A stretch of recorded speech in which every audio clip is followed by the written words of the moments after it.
ఈ దేశంలో పేద వర్గాల ప్రజలు చదువుకోవడానికి బ్యాంకులు రుణాలు ఇవ్వాలని చెప్పి పెట్టుకున్నాయి. ఇవి district wise comparison 2024 as on 31/12/2024 education loans. అంటే చదువుకోవడానికి లోన్లు ఇవ్వాలి బ్యాంకులు. బ్యాంకులు కొంత బాధ్యత అది ఉంది. వాళ్ళు పెట్టుకునేటువంటి టార్గెట్లు కూడా ఉంటాయి చదువుకోవడానికి. ఇది పేద వర్గాల బిడ్డలు చదువుకోవడానికి బ్యాంకులు ఇచ్చేటువంటి లోన్లు. ఇక్కడ ఒకసారి చూస్తే ఆదిలాబాద్ నుంచి 33 జిల్లాల వరకు మొత్తం బ్యాంకులు 2024 వరకు ఎంత రుణాలు ఇవ్వాలనుకునే చదువు కోసం, అంటే విదేశాల్లో చదువుకోవడానికి పోయే పిల్లలకు లేకపోతే ఇతర కాస్ట్లీ కోర్సులు చేసేటువంటి పిల్లలకు లోన్లు ఇస్తాయి, ఎడ్యుకేషన్ లోన్లు. అవి ఎంత ఇవ్వాలని పెట్టుకురంటే 2024లో 2706 కోట్ల రూపాయలు, అంటే 2706 కోట్ల రూపాయలు ఇవ్వాలని పెట్టుకురు టార్గెట్. పెట్టుకొని ఎంత ఇచ్చారు ఎరికేనా? 486 కోట్లు ఇచ్చారు బ్యాంకులే. ఈ పైసలు ఎవరే కాదు, మళ్ళీ ఈ ప్రజలే. ఇక్కడ ఆదిలాబాద్ జిల్లాలో బ్యాంకులన్నీ ఏం చేసినాయంటే 49 కోట్ల రూపాయలు ఎడ్యుకేషన్ రుణాలు ఇద్దామని నిర్ణయం చేసినాయి. ఇచ్చింది 4 కోట్లు, 4 కోట్లు. భద్రాద్రి కొత్తగూడెం జిల్లాలో ఉన్నటువంటి ఎవరుంటారు అందా ఎక్కువ ట్రైబల్స్, బీసీలు, ఎస్సీలు వీలే కదా, వాళ్ళకు 143 కోట్ల రూపాయలు ఎడ్యుకేషన్ రుణాలు ఇవ్వాలని చెప్పి బ్యాంకులు టార్గెట్గా పెట్టుకొని ఇచ్చింది 9 కోట్లు. ఇక హనుమకొండలో 75 కోట్లు ఇవ్వాలని టార్గెట్ పెట్టుకొని 21 కోట్లు ఇచ్చారు. హైదరాబాద్లో 1108 కోట్లు ఎడ్యుకేషన్ రుణాలు ఇవ్వాలని చెప్పి బ్యాంకులు టార్గెట్ పెట్టుకొని 65 కోట్లు ఇచ్చినాయి.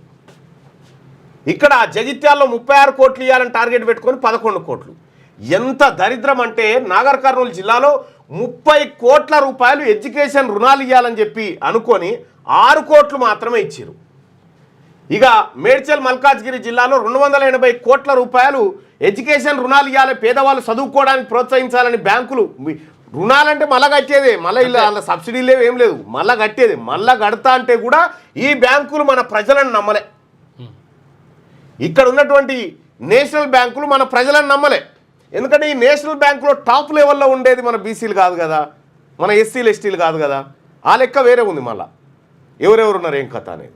ఇక్కడ ఈ సంపద అంతా మళ్ళీ ఎవరిది? ఈ వర్గాలది.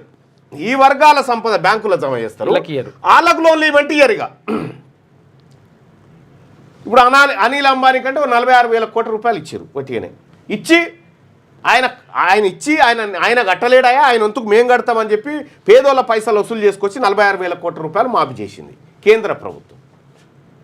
ఇక్కడ ఒక్క అనిల్ అంబానీకే 46,000 కోట్లు. మనం 20,000 కోట్ల రూపాయలు రైతులకు రుణమాఫీ చేస్తేనే ఇంత ఎగురుతున్నాము.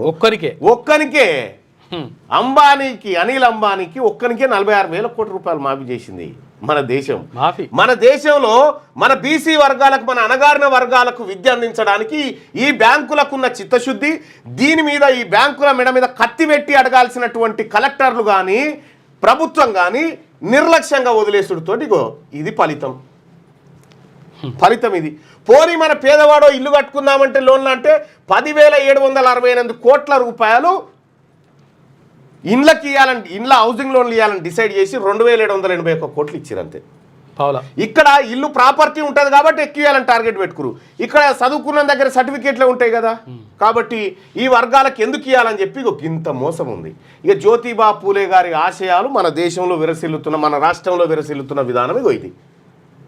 ఈ బ్యాంకులు మనవి కావు, ఇన్స్టిట్యూషన్లు మనవి కావు, ప్రభుత్వాలు మనవి కావు, ఏవి మనవి కావు. ఆ శ్రేణిది మళ్ళీ తెచ్చిపెట్టినట్టు ఆయన విద్యాసాగర్ అది మాట్లాడదాం. ముఖ్యమంత్రి రేవంత్ రెడ్డి గారు నిన్న మాట్లాడుకుంటారు, మాది ఏదో స్కిల్ అన్నాడు, యంగ్ ఇండియాదో ఏదో. సో ఈ రకంగా బీసీ ప్రజలారా ఇంత కళ్ళ ముంగట లెక్కలతోనే అన్యాయం జరుగుతూ ఉంటే ఇంకా సప్పట్లు కొట్టుకుంటే ఏం కూర్చుంటాము? ఏం జేజేలు కొడదామా? రాజకీయ పార్టీల పాడేలు మోయాలి మనం. ఇప్పుడు జెండాలు కాదు, పాడేలు మోయాలి. ఇంత పట్టబగటీలకి ఇంత అన్యాయం జరుగుతూ ఉంటే నువ్వు ఇస్తాన్న లోన్లు, ఈ పేద వర్గాల చదువు కోసం ఇస్తాన్న లోన్లు 2,700 కోట్లు అయితే ఇచ్చింది 486 కోట్లు. 2,300 కోట్ల రూపాయలు వెనకకి ఎగదనుకొని పోయినావు. ఏం న్యాయం ఇది? పెద్దోడు తీసుకొని ఎగ్గొట్టొచ్చు, ఏం కాదు, ఐపీఎల్ పెట్టి అవతల పడవచ్చు. కానీ ఈ పేదోడు చదువుకుందామని ఓ 5 లక్షలు 10 లక్షల రూపాయల లోన్ అడిగితే మాత్రం ఈ బ్యాంకులు ఇవ్వవు.